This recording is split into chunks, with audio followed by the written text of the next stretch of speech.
say thank you so much for having me.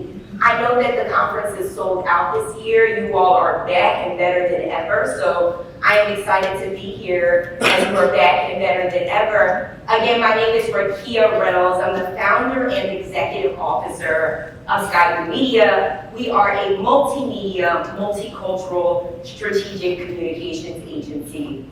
I like to tell people that I started this company through a series of unfortunate events. I started a career in higher education, going to get my master's degree in counseling psychology. I did my undergraduate degrees in business and international marketing. And when I got to graduate school, I was working in higher education at a university, working with students who were just experiencing leaving home for the first time. So really understanding the psychology of thoughts, human behavior, and consumer behavior. So I stayed in higher education for about 5 years working with mostly students, and then I started doing more research around this idea of counseling psychology. And through a series of unfortunate events, I had a student have his first schizophrenic attack and locked me in a room, and that's when I said, okay, this is not my ministry. This is not going to be for me. I think a lot of people know your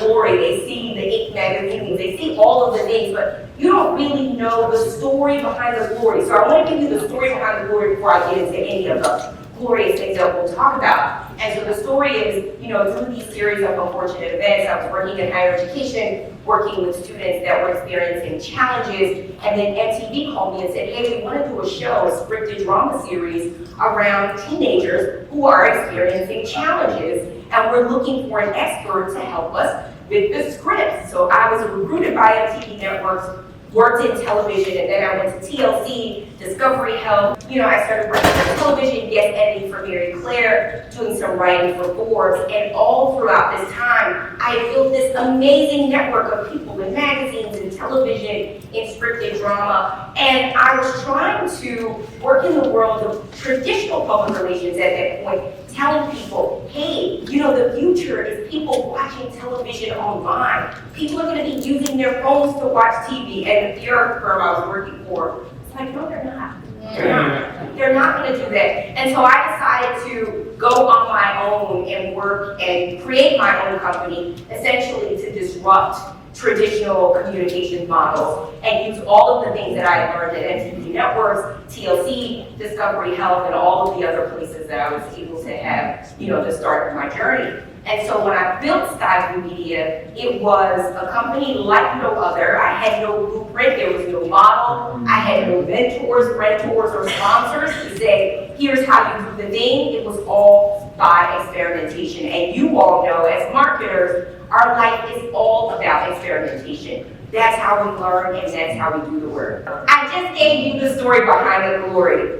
But what I came here today for is to really tell you some futuristic trends, some things that I'm seeing. And I've always been able to be, and we sort of measured it. I'm usually about 2 years ahead. I think because of the pandemic, it's now truncated. I'm about a year ahead. So maybe look at these insights for things that you should be doing in 2023, between 2023 and 2025. But here's what we've been seeing. This is the state of the plate. And I'm giving you all the state of the plate based on observations that myself and my agency, we've been able to extract.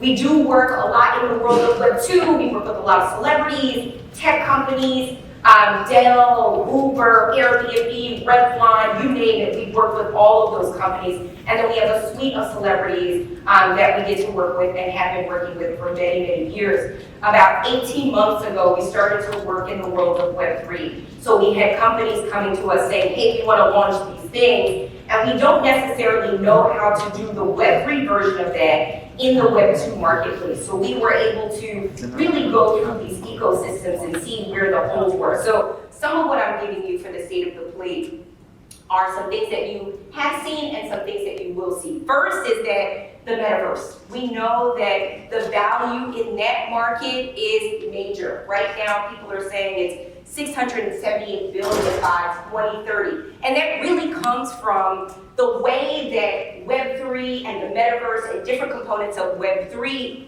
will give us the ability to communicate and enhance our experiences, whether it's through AR, VR, user experiences, and so on. But if we think about how large this market will be in less than 10 years, that should give us a prompt to shift our minds into how do we tap into those things from what we're doing today. The next thing is that, and this is one of my favorite sort of statistics that's out there, and you all will see this in any headline right now, but most companies right now are trying to tap into ways to build trust with their customers.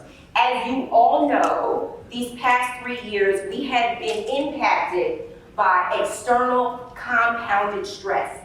And when you are impacted by compounded external stress, it causes you to doubt yourself. It causes you to doubt the products.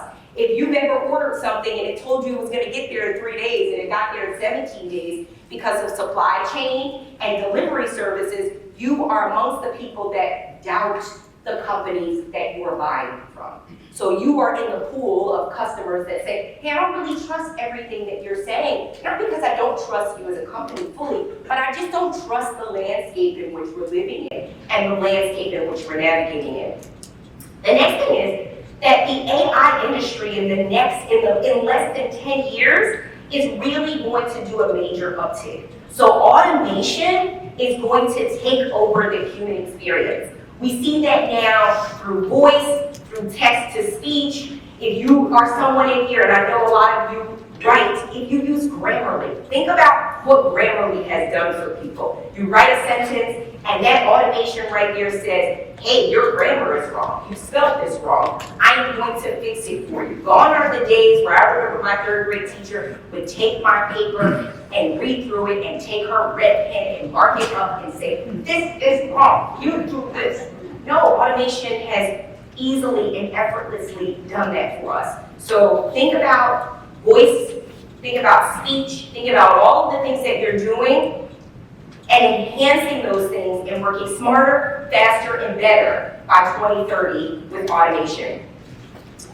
And because of where we were throughout the pandemic, this is now, when we think about the creative landscape, the last piece of the state of the plate, the creative landscape, we know that creativity was at an all-time high.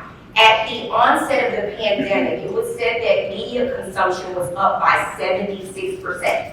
So we were on our phones, we were all connected, we were experiencing lives for those of you who were living in the world of Instagram, you were experiencing lives because you needed some human interaction. For folks who were living alone, they connected with people. Hey, let's make banana bread together. Let's do a Netflix watch party. So media consumption was up by 78% throughout the pandemic. And what that did was cause 165 million creators to become creators in the creator landscape. And what does that mean? It means if you can make it, you can make it. So for those people that are out there doing creative work, a part of the creator economy, these side hustles will become main hustles. And what that means is influencer engagement, the way that people create content, the way that people express themselves is going to continue to grow and enhance. In the world of Web3, here's some things that I'm excited about and I want you all to know. We are really moving into this ecosystem of transparency. Okay, so I'll tell you a little hack here. In the world of psychology, what I've said before, one of the things that I really tapped into was this world of human behavior and consumer psychology. And color theory is a crucial part of how we behave. So I see you in your orange, and I'm thinking, oh my gosh, from a marketer, what is this person saying? I see you in your yellow, and I'm like, what does this mustard say about the way this person communicates? I see you in your hot pink, and I already know the tone in which you're going to speak because the brain really is triggered by the narrative of storytelling. And stories are told through colors. Our brain actually picks up colors. So blue, the color that I wear all of the time, and you'll see it on all of our branding, is the color of trust, honesty, and sincerity, which is why you will see about 75% of marketers try to use that in their brand colors. Because what blue does is it triggers the brain to trust. So if you think of your banks, think of people that you are like, okay, oh, this brand, why do I gravitate towards the brand? So the marketers are using those colors to say, hey, I want you to come over here. If you're someone who's in a wellness industry, you may be using different hues of green because green will help to train the brain to say, this is a safe space, you are well here. So if you think about where we're moving in the world of transparency, I'll talk about blockchain technology for a minute, and I won't do too much of that because I know sometimes I was doing a talk last week and they were like, Rakia, enough about Web3, you're not ready for it. But I am strongly encouraged to encourage you that this is sort of Y2K all over again. I don't know about you, but I remember sitting in my seat in 1999 thinking about what Y2K was going to be and what 2000 was going to be and what computers were going to be. So we're right back at that now. When you think about the world of Web3, it is the next iteration of the internet. It is not so much the PFP, the NFT, the POAP, and all of the other jargon that you see. It is essentially the next iteration of the internet. How we will be processing things, how we may be paying our taxes, how we might be able to be a little closer to blockchain technology to tell us about supply chain, how we might be able to be more transparent about voting. And I know, listen, we don't like to talk about politics in rooms because then people have emotions and things like that. But what blockchain technology will essentially do in the future is tell you exactly where votes are coming from. So if I had to give you a simple definition of Web3, it really helps to affirm the transactions that you're making. So we are entering this ecosystem of transparency that will essentially say, you, with Greenlander, and this beautiful necklace here and the glasses on your head, I spotted you, I'm gonna pick on you. You create something. You make something. You are now the full owner of that thing, and it's verified by what you've mentioned on the blockchain. It is not verified by big corporations. It's not verified by big government. It's not verified by the big social media platforms because it all links back to you through ledger and blockchain technology. So it will affirm the things that people do. So if you think about creators that create their content and they have to push it onto another platform, it is now owned by that big platform. In the ecosystem of transparency that we're about to navigate through, you are the sole proprietor. You are the sole owner. So get excited about that. What does that mean for you? That means, again, if you make it, you can make it. I want to talk about creativity and innovation for a second. I grew up in a household where my parents would say, Rakia, in order to be successful, you have to be a doctor or a lawyer. It was not my ministry. But what I will say is that when my parents were raising me, they made me figure things out on my own. And they also, we came from a pretty, I would say modest household where I would ask for things like, hey mom, I want to get this dress. And she'd be like, girl, I can't buy you that dress. And I'd be like, how can I figure out how to make this? How can I find fabric and put it together? Or I'd be watching a cooking show and I'd be like, oh, can we go to that 5-star restaurant, mom and dad? And they'd be like, girl, we're not taking y'all to a 5-star restaurant. You can have this right here at home. And I started to learn how to make my own dishes. I don't know if any of you have ever read Angela Duckworth's work around grit. And I firmly believe that some of the most creative beings of our time have gone through a series of how to be gritty individuals, how to be scrappy, how to build from nothing, how to make lemonade out of lemons.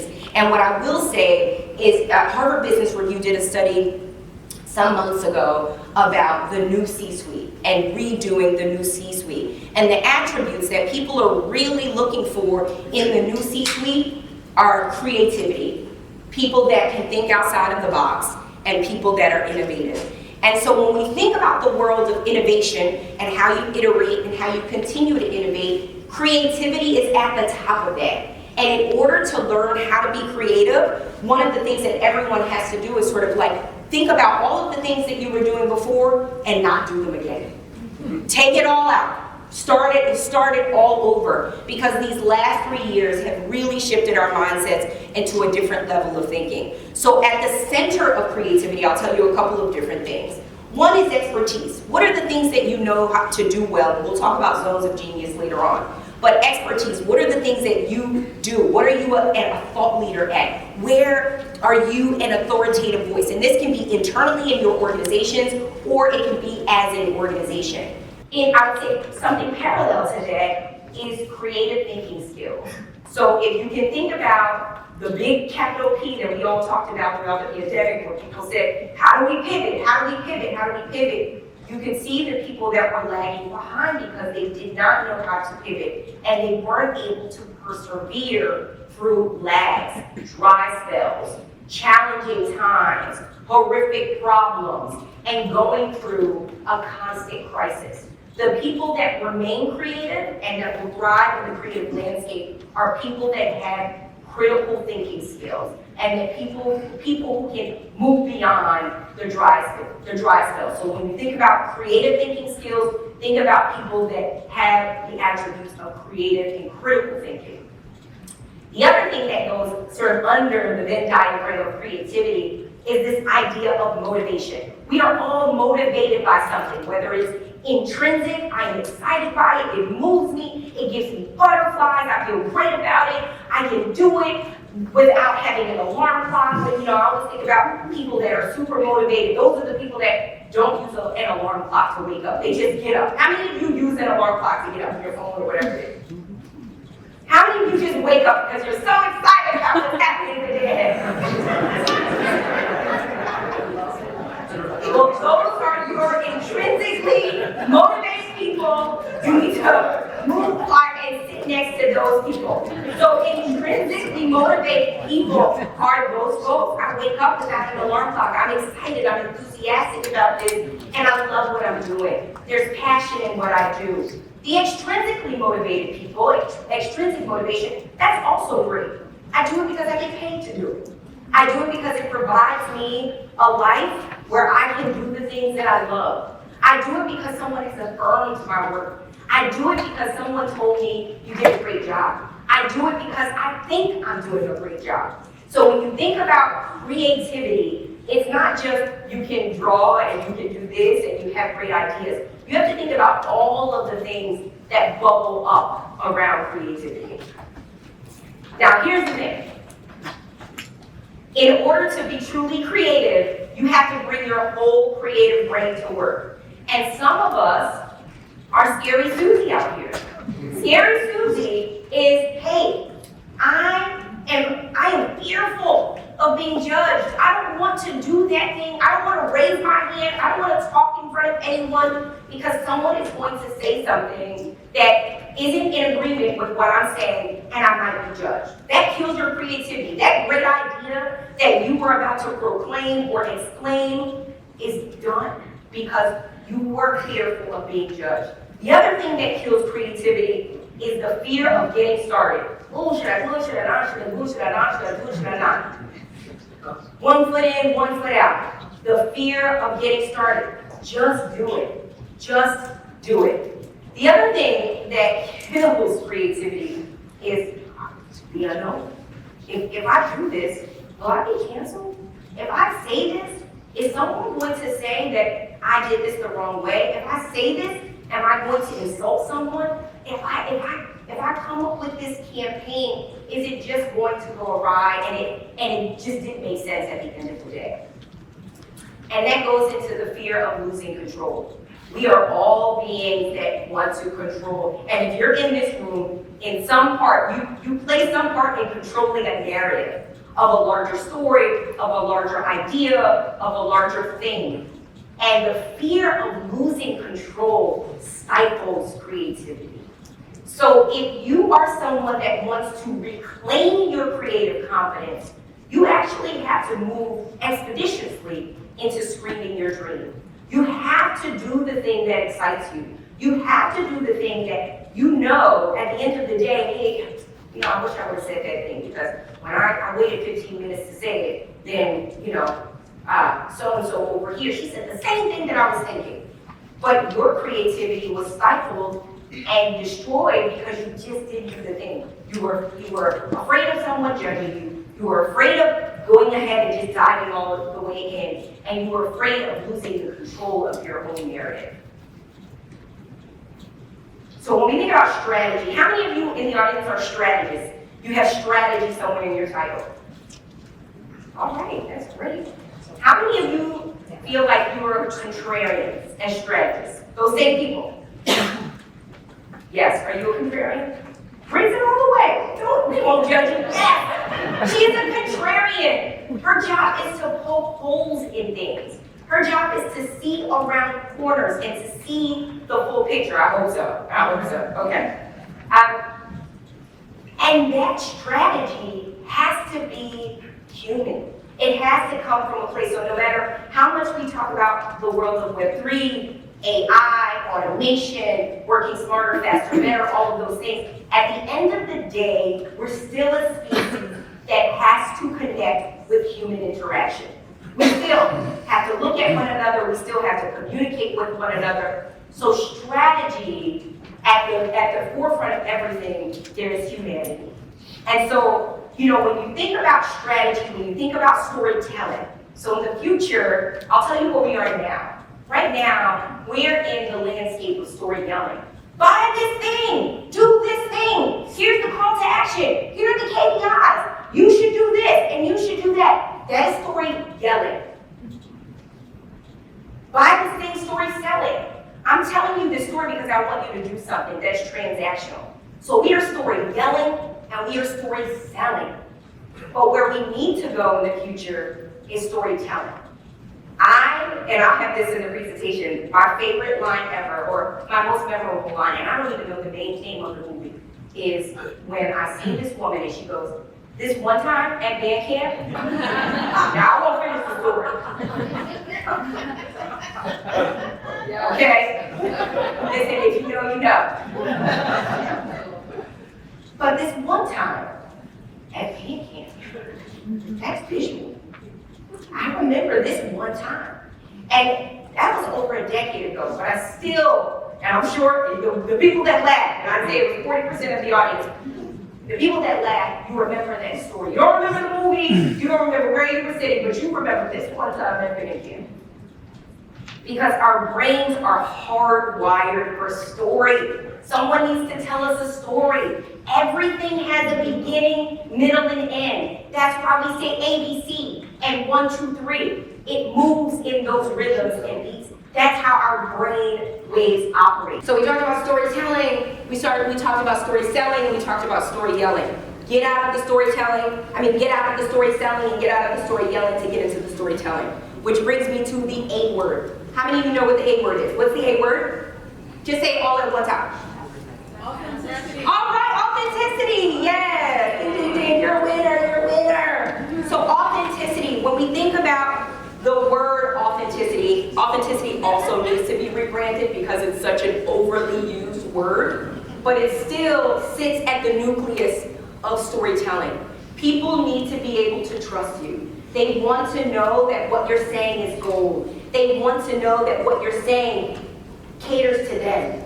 We are a self-absorbed species. We want you to talk to us. We want you to talk with us. We want you to talk about us. And we want to be at the center of it. It's us at the center of it. And in order to achieve great storytelling, you have to have a high level of integrity and you have to have a level of authenticity. This is something my team created, which I love. This is all of the emojis from the Sky Blue Media team. You can see we're all a fun group. I don't know if you all can guess which one I am in the group, but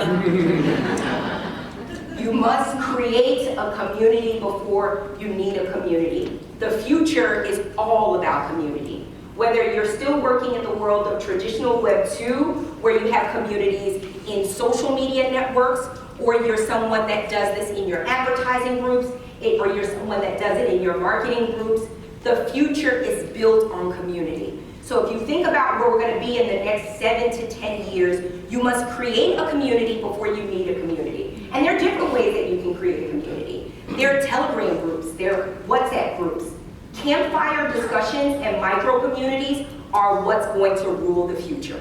So research and science and humans have figured out that I want to learn and I want to purchase and I want to do something because the person next to me told me to do it. Not just because the TV yelled at me and said I have to do the things, but because the person next to me said, hey, you should go do this thing. Or I got this thing and it did wonders for me.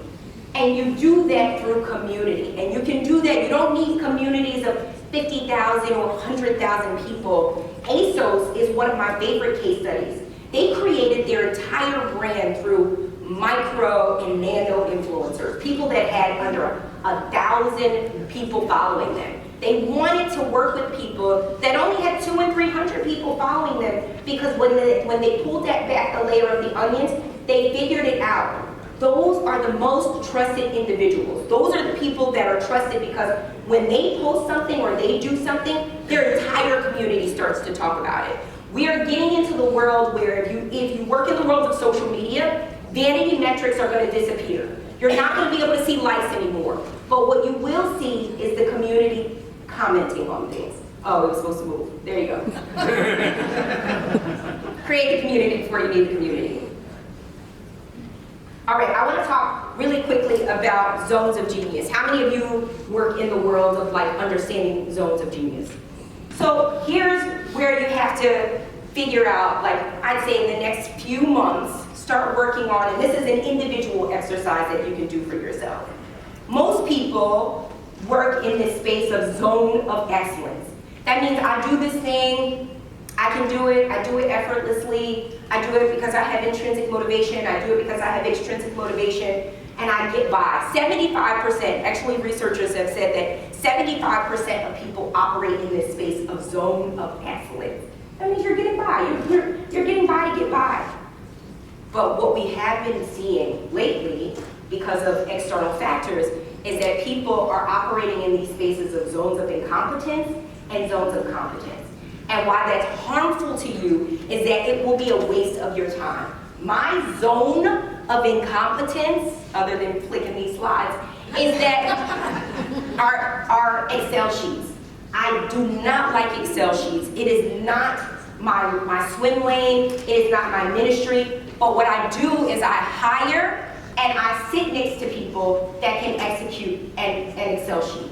So you have to know that you have to know who you are, and you have to know why you do the thing that you do. You have to know the thing that you do, you're doing it in a space where you do it because it's innate. It's something that you were born to do.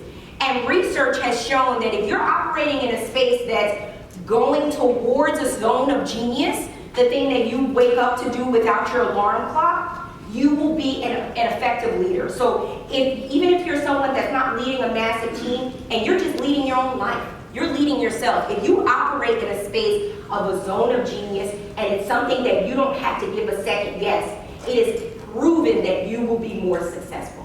But if you are someone that's operating in a space of incompetence and you're spending all of your time trying to figure that thing out, you would have wasted an opportunity to swim in the lane of your zone of genius. If you are someone who is operating in your space of zone of competence, that just means you're doing this. You're just getting by to get by. I'm just doing the thing. But you're wasting your time. You're wasting your energy. You're wasting your output. You're wasting what could be a magnificent potential deliverable.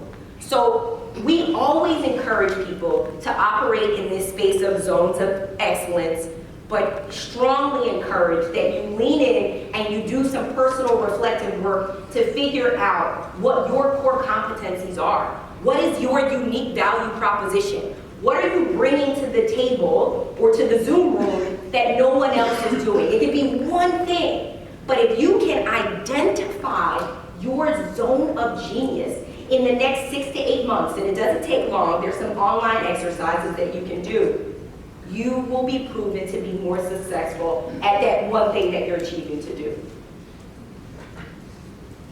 And I want to give you all some trends, some other trends that we're seeing for 2023, and I'll talk a little bit about them.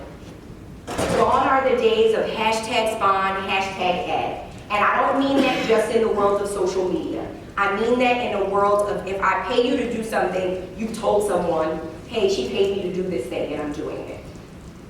We're now looking towards long-term partners and long-term partnerships. So a lot of brands are trying to figure out, how am I working with my think tank of advisors, my circle of influence, my friend tour advisory board? These are the people that are going to be your sustainability network. These are the brands, the strategic partners, the vendors, the people that you are aligning yourself with, that you know this goes beyond a transaction. This is not just a 1 month deal, a 3 month deal. We're looking at a 4 or 5 year deal here. There's that thing about video storytelling over storytelling. So make sure that anything that you create, anything that you do, you operate to attract what brands need, which is the beginning, middle, and end, the 1, 2, 3, and the ABC. UGC and IGC. What I mean by that is user-generated content is going to be on an uptick because people are thinking that creative content is becoming increasingly expensive. I have a clue, it's for you, it's not. You can get creative and recycle content. But user-generated content is where people are going to thrive most, because you can take someone's already existing content, give them credit when you do, we don't like fees. You can take someone's already existing content and repurpose it for your campaign or whatever it is that you're doing. There's another area that will be coming out called IGC, because the influencer boom has, it's here to stay, and it's growing tremendously. You'll see in 2023 and beyond, influencers showing up in a different way. You'll start seeing influencers come out of the world of social, if you've not already seen it, but you'll start seeing them on advertising outside of the home. You'll see them in people's newsletters. You'll see them show up at people's dinners. You'll see them as strategic partners and thought leaders in articles, so that it becomes less advertorial when you're doing something and more editorial. You'll see people showing up on panels and as spokespersons for different brands to go beyond the regular social media platforms. So it'll be this idea of IGC. KPIs, key performance indicators, they're here to stay. People want to figure out what their ROI is. How do I do something and know the thing that I'm paying for as a marketer or as a brand person is actually working? Micro influencers who are experts. We found out, 3 years ago that, everybody became an expert at something. YouTube University was at an all-time high. You got to go on, you watch the TED Talk, you watch the YouTube thing, and then you were an expert. But what started to happen is that people became experts at everything. There's power in having specificity in your messaging. There's power in having specificity in the things that you're delivering across verticals. So brands are going to be looking at people that are micro-influencers, not massive celebrities. We do a ton in the world of celebrities, and we're behind the scenes doing some of these deals. And I will say that the trend and the pendulum is starting to shift into the world of micro-influencers who have a voice, who have something to say, who aren't afraid to say the thing that you can't say, but they can align with your brand in order to do so. So micro-influencers who are experts. Interactive content, as you witness here today, it actually works. People don't want to be spoken at and spoken to, they want to be spoken with. So when you're thinking about your marketing campaigns, you're thinking about branding, you're thinking about your research or the insight that you want to bring out, emotion is at an all-time high. People want empathy. People want you to understand who they are. I was going to write an op-ed before and I got distracted, but I think that there's this theory of empathizing that we come out. So in the world of advertising, you start to look at commercials and you start to see if there's a commercial that gets you a little choked up, or gives you, evokes a feeling of laughter, or something that sort of brings you outside your box. Researchers and marketers are saying you'll be more inclined to align yourself with that brand and have some sort of brand loyalty. So think about the idea of interactive content that evokes some sort of emotion, that does that emotion for you.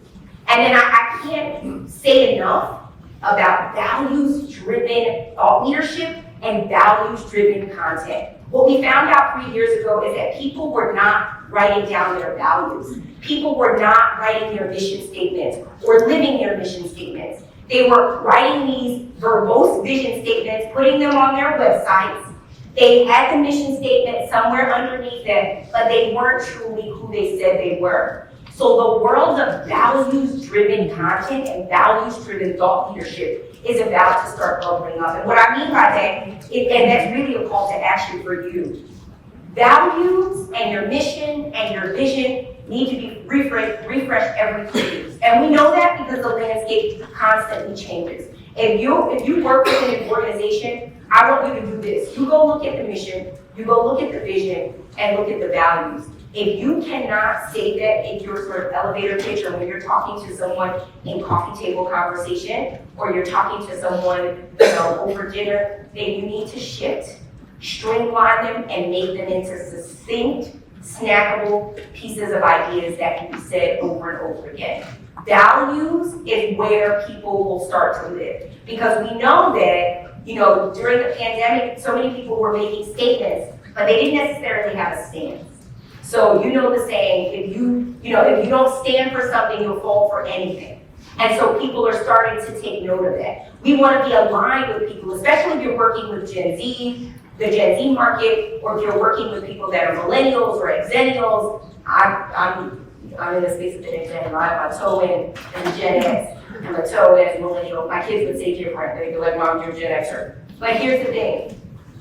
Understanding what different people like and what they're gravitated to is going to be the key to any marketing campaign, any branding campaign, and going to be at the nucleus of any of the research that you do. And that is values-based. You have to understand where people are, because we are more inclined to partner with someone or do something with someone if their values are aligned with ours. When we don't, it's like, hey, we're not messing with you, we're not gonna buy from you, and we don't wanna do business with you. I'm sure you've all seen the news cycle right now. One celebrity in particular has gotten dropped by all of the brands because he explicitly said that he wasn't aligned with their values by making statements about people who were running those companies. He was explicit, he was clear. And so everyone moved away and said, ooh, his values or their values are aligned with our values. So we now have to part our ways. And you'll see more and more brands doing that. Economy conscious content, it goes without explanation because we're our impending recession. And so we know that when you're doing things, you can't honor the days of like, let me showcase the luxe travel, let me showcase, things that are too aspirational. You have to have a good balance of inspirational and aspirational. And we'll be doing that through economy and economical conscious content. And then niches and stands, I pretty much said that. I just wanted you all to have that. And then I know that I'm running out of time, so I want to be able to open this up for some questions and answers. But I did want to leave you with a few takeaways that are going to be integral to the success of any research that you do, any white papers that you're working on, any campaigns that you're sort of thinking about, or things that you want to create in the future. One is reclaim your creative confidence in bringing your whole creative brain to work by doing the things that I talked about earlier.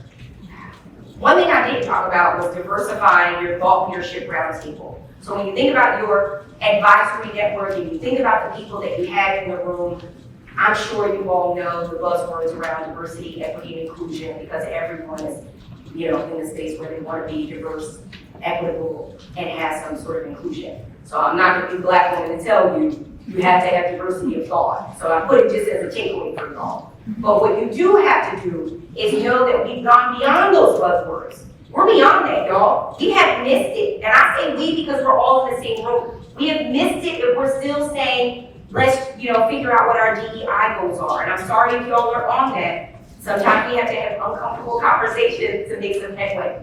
We are in the space of belonging and mattering. How do you get people to feel like they belong? And how do you get people to feel like they matter? There was a research study done with a big institution, and they surveyed all of their employees, and 76% of their workforce said they didn't feel like they belonged, and they didn't feel like they mattered when they went to work. And so researchers hearken that to physical pain. I don't know about you, but those sick days are coming. If people feel like they don't belong and they matter, you've all heard about quitting and all of those other things taking place. If you are not fostering spaces of belonging and mattering, people will feel hurt. People will not show up. People will quietly quit, and people will start to pull back. So diversify your thought leadership roundtable by fostering spaces of belonging and mattering. And then the other one I wanted to talk really quickly about is adaptability quotient. I have to do a lot of conversations with HR folks, and they'll say, hey, what does this person do here? What do they focus on the IQ and they focus on the EQ. We all know what IQ and EQ is, but have we started to tap into what an adaptability quotient is? Do people actually know how to pivot? Can people make decisions fairly quickly and solve problems using their critical thinking skills? Can people think outside of the box when there aren't many resources in the room? Start tapping into an adaptability quotient. Create that community before you need that community. And make sure you're humanizing your brands internally and externally. My favorite thing is when you see a company and they do all of the things externally, and then you go into the company, and the people are like, I don't know what we're going outside. I don't know that elevator pitch. Oh yeah, we're doing all of those things for those people out there, but guess what? I haven't been able to get a meeting with anyone, or I feel like I don't belong, or my desk is here in a corner, or no one ever asks me to be present on a Zoom. So humanize your brand internally and externally. And then lastly, this is my biggest call to action for all of you, is to really know your zone of genius. I don't want you operating in a space of excellence. We're out of the space of incompetence. We're out of the space of competence, but really know your zone of genius. All right, y'all, that's my story. I'm going to take it to